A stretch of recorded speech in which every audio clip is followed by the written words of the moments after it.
Hey guys, what's up? End of the year, top 10, because just wanted to wrap up this year. First year really like doing the channel, and hey, 100 subscribers. I think that's worth something, and this wouldn't be possible without your guys' love, support, interest, more like. But I'm going to just dive into it here because I got a lot to talk about with these releases. So number 10. So okay. So I guess I should say this is singular titles as well as box sets. So this is all that I have acquired like throughout the whole entire year. Just basically like what I really enjoyed the most out of. Doesn't necessarily have to be the best transfer or anything like that, which I'll bring up to and I'll talk about. But we'll go ahead and just get started here instead of rambling on. This is The Conformist that just came out about, I think, almost a month ago. No, a month ago. This is a great film, and I just watched this a month ago. No joke. I haven't watched The Conformist prior to that, and let me tell you guys, this is a great film. I would say, like, viewing all these films, like, backward, I don't know. I would actually put The Conformist up there with some of the most influential films of all time, because I could just see like strands of this movie in almost every single thing that I see, even to Kieślowski, even to I don't even know about Robert Altman just because of like all the tracking shots in this, but I do love this movie. It is a great film.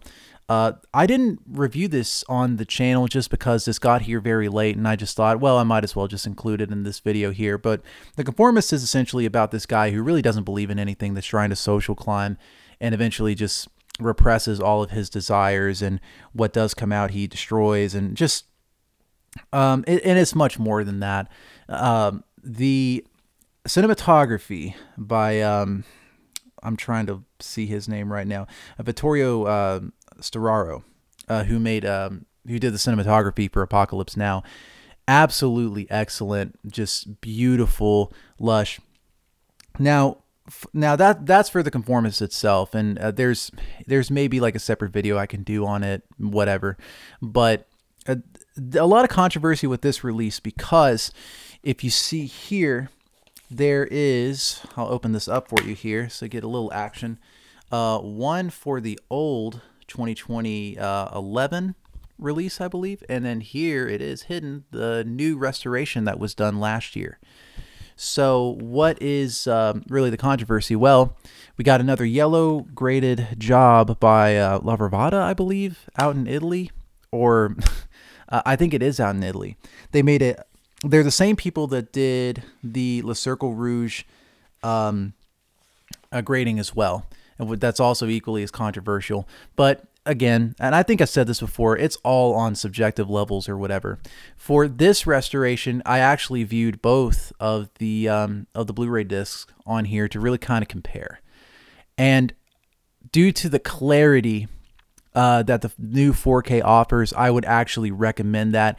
But I will say that the grading kind of does give it this yellowishness that I think that the first transfer had that beat on. So you get both of these transfers that are kind of problematic in some way.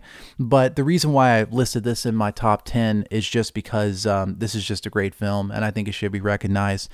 It is absolutely essential in any film lover collection. I say that, you know, being a subjective guy, but this is a great film. Go ahead and get it out. Bernardo Bertolucci, The Conformist. There you go.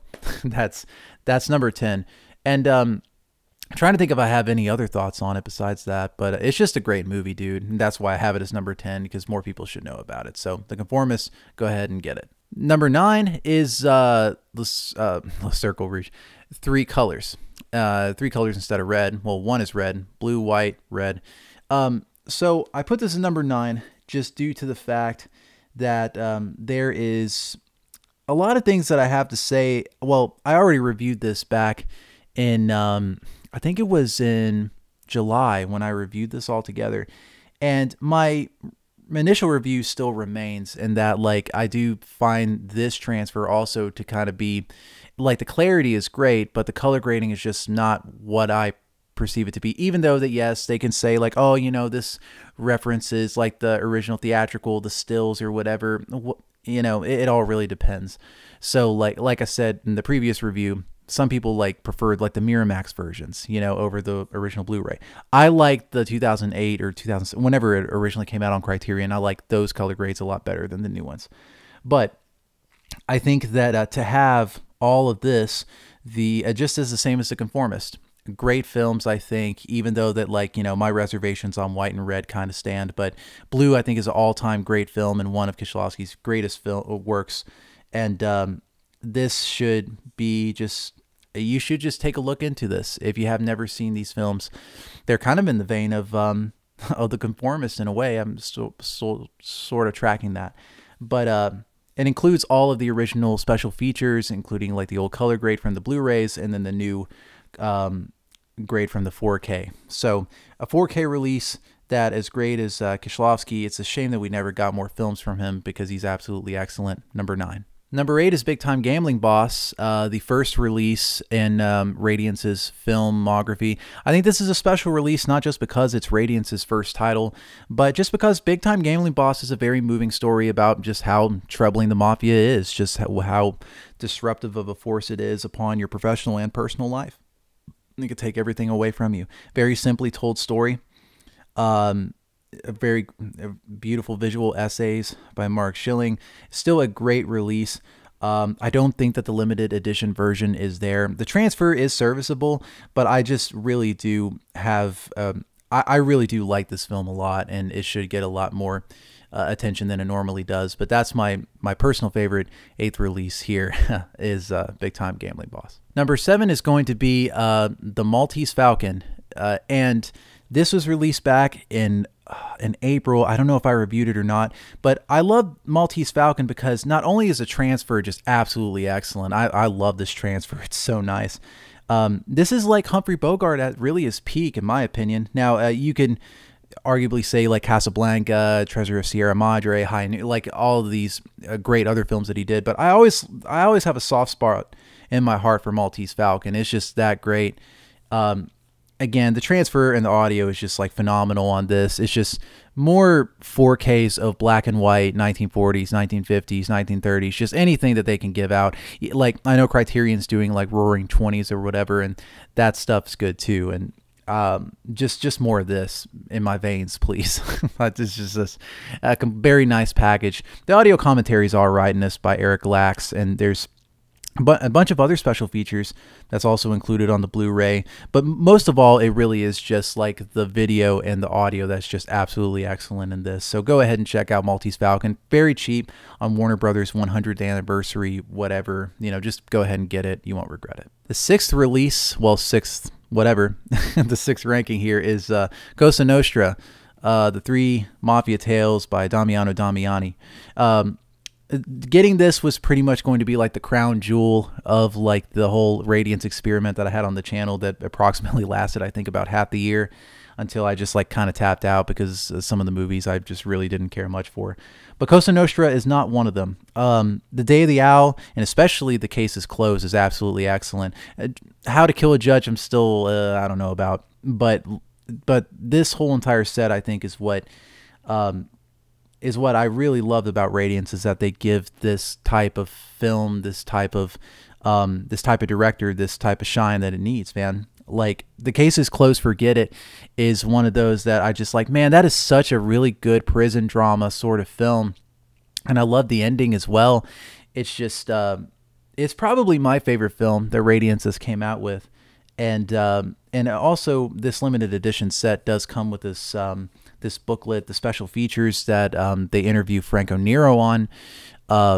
It goes into depth with every single film that he did, and I think that it has essays on every single film itself. So this to me is like maybe my personal favorite out of all of the Radiance titles that they come out with, and of course it's a great box set. And The Case is Closed, Forget It is the film to get in this box set. Like, the other 2 films are good to some extent, but like but The Case is Closed, Forget It, I think, is just by far and away the best film in here. And not only that, but like one of the best films that Radiance has put out. So go ahead and check this one out. It's pretty cheap for Cosa Nostra. There's going to be plenty of what is it? There's going to be plenty of copies out on this one. So go ahead and check it out, man. Cosa Nostra. And number 5 is going to be The Truman Show by Jim Carrey. Well, Peter Weir, made in 1998. Didn't review this one on the channel either, just because, like, nostalgia critic, because I'm a competitor of his, right? Of Douglas Walker. Like, I just was like, well, I'm going to release this at the same time as him. I'd rather just do something else. But this did make my top 10 list of this year, and because the transfer is excellent, the movie is pretty solid for the most part. And I'm going to take a little detour here. So, like, Jonathan Rosenbaum had made this distinction in this film that in order for this movie to work, you had to, like, kind of suspend your disbelief that, like, all people, well, you have to suspend it that all people are kind of smart, or, like, some are intelligent. You had to really believe that all people are idiots, like most people, which I am not a big believer in. I think that people have, like, in some way have something to contribute to society. I'm just always have been that way. So I do think that the film is kind of pessimistic in that sense, so I can never really, like, make this a true favorite of mine. But in a sense, like, it's still like a humanistic tale of survival, of understanding, and trying to, you know, break away from society, man. Try to break away from, like, I don't know, just coming out of the ether, I guess, instead of, like, having an existential crisis and realize that everything that you loved is gone. But Jim Carrey's The Truman Show, directed by Peter Weir again, which Peter Weir is a great director, of course, like Picnic at Hanging Rock, Fearless, I believe, was the airplane crash film. Either way, I think that this is a really great transfer. Not the best whenever it comes to special features, but I think that as far as, like, I think a good movie for the audio and the video, it's really, it's hard to beat, dude. So definitely The Truman Show, number 5. Check it out whenever you can. And number 4 is going to be Remains of the Day. Now, why does Remains of the Day so high? Well, I will say the transfer and the audio on this is probably reference grade to me. This is, like, probably one of the better looking 4Ks, one of the better looking audio, and it quietly went under the radar this year, and not a lot of people, like, really liked it a lot. And I wanted to give it my own sort of review, because originally, as much as I liked the film, I still kind of had reservations about the story. I still kind of do. But Remains of the Day is a wonderful 4K and audio. Just watching it is just so, it's already a beautiful film shot, of course, but, like, when you add the HDR, and it's just a beautiful experience. The audio commentary on this with James Ivory, Ishmael Merchant, rest in peace, and Emma Thompson is great too. It's a lot of great fun. This release got really slept on. I feel like I'm the channel to kind of, like, bring this up, but this is a really, I think, a fascinating film. And not only that, a really great 4K that you should pick up, because it's absolutely beautiful and stunning to watch and to listen to. So that's number 4 is Remains of the Day, because the package to this is just wonderful. Number 3, Drowning by Numbers, directed by Peter Greenaway in 1988. So this film's fucking awesome. I love this movie. I wish more movies were made like this. Peter Greenaway was a painter, and you can obviously tell in the very lush cinematography. It's almost sort of like if Wes Anderson and Alfred Hitchcock kind of had a baby. That's, like, at its most general terms for me. It's much more than that. It's just this playful game from, like, 1 to 100. And I don't know, man. It's just it's kind of weird experience with this film that I really do love, and hope that more people begin to experience, because this is a great 4K. The music on this by Michael Nyman also deserves a shout out, because it is absolutely beautiful, with a lot of other stuff that he's done. And yeah, just what a great film. And Severin doesn't really get a lot of love in the 4K, because a lot of people, like, shit on their encoding or whatever like that, which I never understood.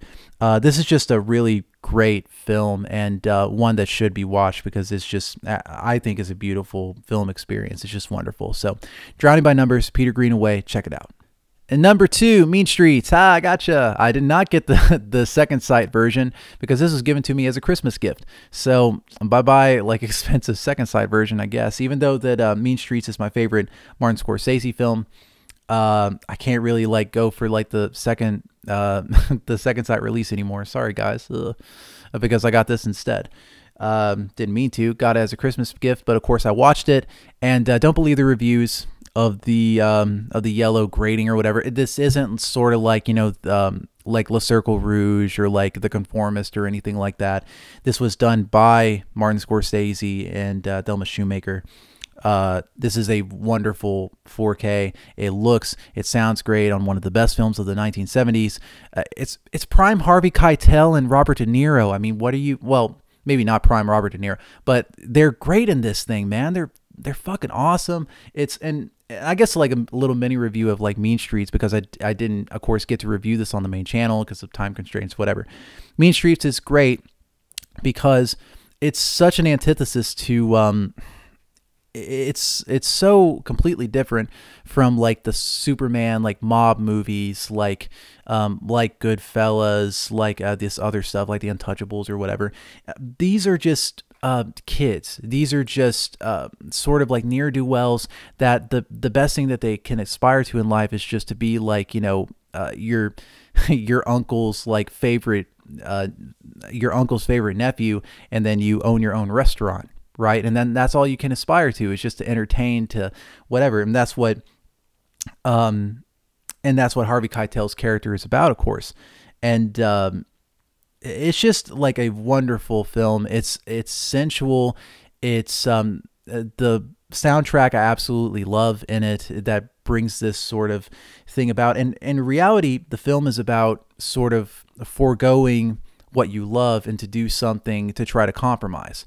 And eventually that gets to Charlie here, and it ends in a, you know, peculiarly sad way, because he wanted to sacrifice himself and he ended up doing it, and anyway, I won't give the ending away because I'm rambling on too long. But Mean Streets, please go out and get this. This is one of the great films of the 1970s. Just go ahead and check it out, and it has a commentary from Martin Scorsese on there, as well as others. Don't believe the bullshit. This is a great 4K. Just get it. And last but not least, the number one favorite release of 2023. You know it, I know it. Of course, it's Pasolini's 9 films box set, and it's still, to me, the best, because I love Pasolini.